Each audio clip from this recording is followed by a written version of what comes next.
Hello everyone. Indore एक बार फिर से नेशनल क्लीननेस सर्वे ऑफ 2023 में विद रैंक 1 इंडिया की सबसे क्लीनेस्ट सिटी बन गया है। ये खिताब लगातार 7 साल से इंदौर के पास है and Indore has been ranked as the cleanest city in India since past 7 years. तो सेंट्रल गवर्नमेंट ये अवार्ड देती है, दैट इज़ एनुअल स्वच्छ सर्वेक्षण अवार्ड।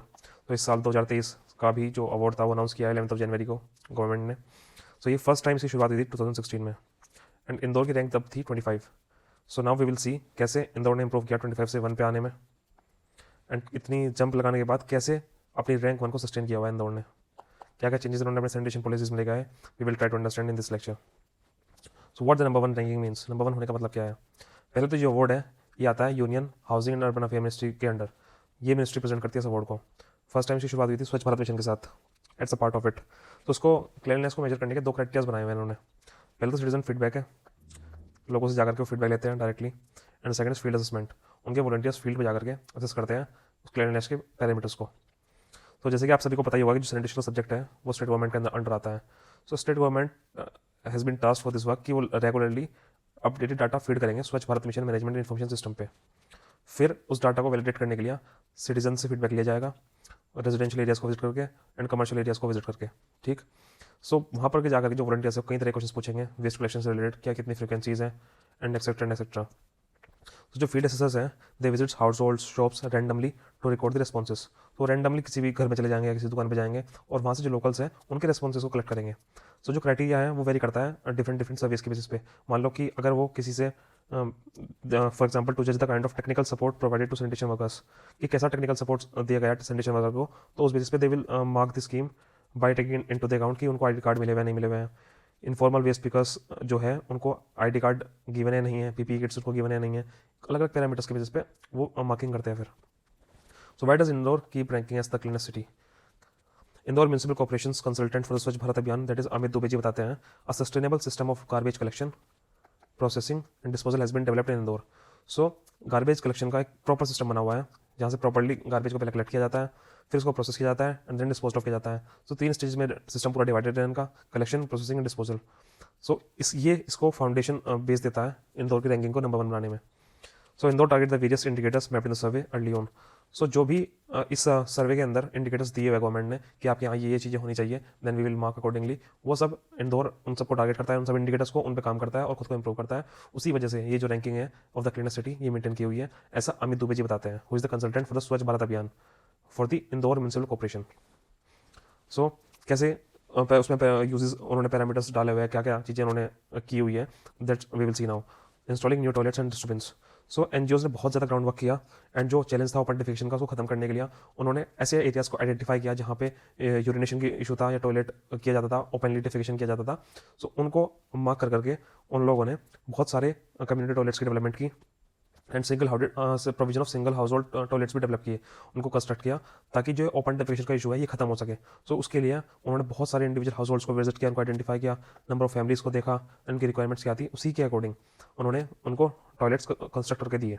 सो लगभग 1000 फ्री डस्टबिन उन्होंने डिस्ट्रीब्यूट किए द व्हीकल ओनर्स ताकि वो विंडो के बाहर ऐसे ही कूड़ा चलती गाड़ी से न डालें। सो उसके लिए अभी 1000 free dustbin were distributed. So next come the segregation and disposal of waste. So terminating the private contract. तो जो प्राइवेट कॉन्ट्रैक्ट दे देते कि आप कलेक्ट करोगे डिस्पोज करोगे सॉलिड वेस्ट को, उसको खत्म कर करके नगर निगम जो है उन्होंने टास्क अपने कंधे पे लिया एंड उस पर काम करना शुरू किया। Santosh Tagore the IMC deputy commissioner जो है वो बताते हैं कि जो वेस्ट है उसको हम पहले से ही सेग्रीगेट करके कलेक्ट करते हैं घर घर से। मान लो जो वेट वेस्ट है और ड्राई वेस्ट है वो दोनों अलग अलग कलेक्ट किया जाता है ताकि बाद में इजीली प्रोसेस किया जा सके उसको। सो पहले से ही बहुत कॉन्शियसली हर एक प्रॉपर स्टेप लिया जाता है ताकि उसकी प्रोसेसिंग में बाद में दिक्कत ना आए। सो एनजीओज भी डोर टू डोर जा करके वो लोगों को अवेयर करते हैं कि कैसे आपको अपना गार्बेज डायरेक्टली म्यूनसिपैलिटी के जो व्हीकल्स आते हैं आप उनको ही देना है एंड उसके लिए एक मिनिमल जो है फीस चार्ज की जाती है। सो कॉर्पोरेशन वर्कर्स रिफ्यूज़ कर देते हैं अगर कोई उनको सेग्रीगेट करके जो है कूड़ा नहीं देता है, वेस्ट नहीं देते, ड्राई और वेट को अलग अलग नहीं दोगे तो they will avoid picking up this waste from your household. So ये भी इंश्योर किया जाता है कि जो ड्राई और वेट वेस्ट है उसको अलग अलग ही कलेक्ट किया जाए ताकि उसकी प्रोसेसिंग में बाद में कोई दिक्कत ही ना आए। सो आप ये देखोगे कि हर स्टेप पे बहुत माइन्यूटली वर्क किया गया है, चाहे वो कॉर्पोरेशन वर्कर्स की ट्रेनिंग हो। So they are trained so well कि आपको घर से कूड़ा उठाना ही नहीं है अगर वो सेग्रीगेटेड नहीं है तो। So initially there was some resistance from the local garbage collectors और जागीर्स और द रेक्टिकस। तो जैसे ही ये सब चेंजेस आने शुरू हुए तो जो लोकल गार्बेज कलेक्टर्स थे जिनका जमा जमाया काम था उनको इसी से बहुत दिक्कत बनी, रेजिस्टेंस उन्होंने काफ़ी इसके लिए अगेंस्ट दिखाया। So in 2016 when 3000 dustbins were installed every 500 metre for rupees 2.3 crore at least 1200 ragpickers loss their job. तो जब हर 500 मीटर की दूरी पर डस्टबिन्स की इंस्टॉलेशन की गई तो बहुत सारे रेक्टिकस थे, उनकी नौकरी चली गई। उसके बाद आईएमसी ने क्या किया, जो लगभग 1000 गार्बेज कलेक्टर्स थे उनको ही अपनी वर्कफोर्स में एब्जॉर्ब कर लिया। देन अभी करंटली उसकी जो स्ट्रेंथ दैट इज 8000 सफाई Mitraz who were tasked with collecting and transporting the waste। उनका काम है उस वेस्ट को कलेक्ट करना और ट्रांसपोर्ट करना, डिफरेंट जो सेंटर्स बनाए हुए हैं। According to PTI, so daily 692 tons of wet waste, 683 tons of dry waste, and 117 tons of plastic waste are now collected every day in the city under different categories. For this, 850 specially designed vehicles are employed. सो इतना heavy amount में जो waste produce होता है हर दिन, उसी के लिए लगभग 850 डिज़ाइन स्पेशली डिज़ाइन व्हीकल्स बनाए गए हैं ताकि प्रॉपर उस वेस्ट को कलेक्ट किया जा सके एंड डिस्पोज ऑफ किया जा सके। So even you will find vehicles के अंदर देयर आर कंपार्टमेंट्स कि बायो वेस्ट आप इधर डाल सकते हो, ड्राई वेस्ट इधर और वेट वेस्ट इधर। सो बायो वेस्ट जैसे कि डाइपर्स हुआ, सैनिटरी नैपकिन्स हुआ, इनको अलग तरह से कलेक्ट किया जाता है एक अलग कंपार्टमेंट के अंदर क्योंकि they can be easily composed of later on. So the waste from household in the cities collect after segregation under 6 categories at the doorsteps. So doorsteps भी कम से कम 6 कैटेगरीज में डिवाइड करके इस वेस्ट को कलेक्ट किया जाता है ताकि बाद में इसकी प्रोसेसिंग में कोई दिक्कत ही ना आए, इसको इजीली डिस्पोज ऑफ किया जा सके। The clearing and treating of nearly 13 lakh metric ton of waste at Devargudiya ground was accomplished in just 6 months। तो इसमें क्राइटेरिया पहले गवर्नमेंट ने रखा हुआ है वो ये भी है कि आपको 5 स्टार रेटिंग तभी मिलेगी स्वच्छ भारत के अंडर कि जब आप 75% ऑफ वेस्ट आप ट्रीट करोगे डंपिंग साइट के ऊपर ही। सो जो पहले से पड़ा हुआ वेस्ट था that is 13 lakh metric ton, उसको इंदौर म्यूनसिपल कॉर्पोरेशन ने 6 मंथ्स के अंदर अंदर उसको कम्प्लीटली ट्रीट किया एंड डिस्पोज ऑफ किया।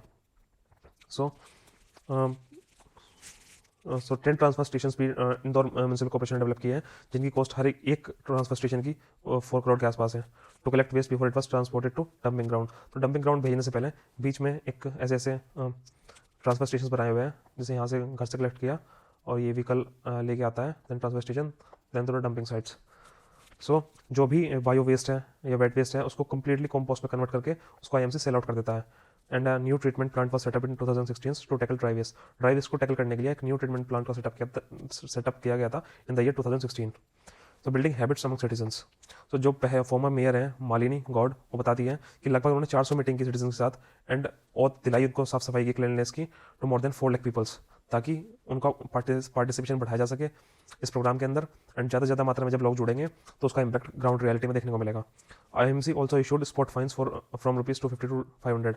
सो आईएमसी फाइन्स भी लगाता था उन लोगों के ऊपर जो ओपनली यूरिनेट करते थे या स्पिटिंग करते थे रोड के ऊपर या लिटरिंग करते थे। तो उस केसेस में आईएमसी फाइन भी इम्पोज करता था 250 से लेकर 500 रुपये तक का। लेकिन कुछ लोग जो बहुत ऑफेंडर्स थे जो मानते ही नहीं थे उनके लिए एक नया प्रोग्राम निकाला उन्होंने, they will publish the names of offenders in the newspaper. कि जो भी ऑफेंडर्स है ऐसे जो हैबिचुअल ऑफेंडर्स हैं उनका नाम हम अखबार में जरूर निकालेंगे एंड ब्रॉडकास्ट करेंगे उनके नाम को रेडियो के ऊपर ताकि वो सुधर सके। सो ये बहुत सारे रीजंस की वजह से आज इंदौर फिर से रैंक 1 बना हुआ है पिछले 7 सालों से। So these are all the reasons for the rank 1 of the Indore. So that's all, thank you.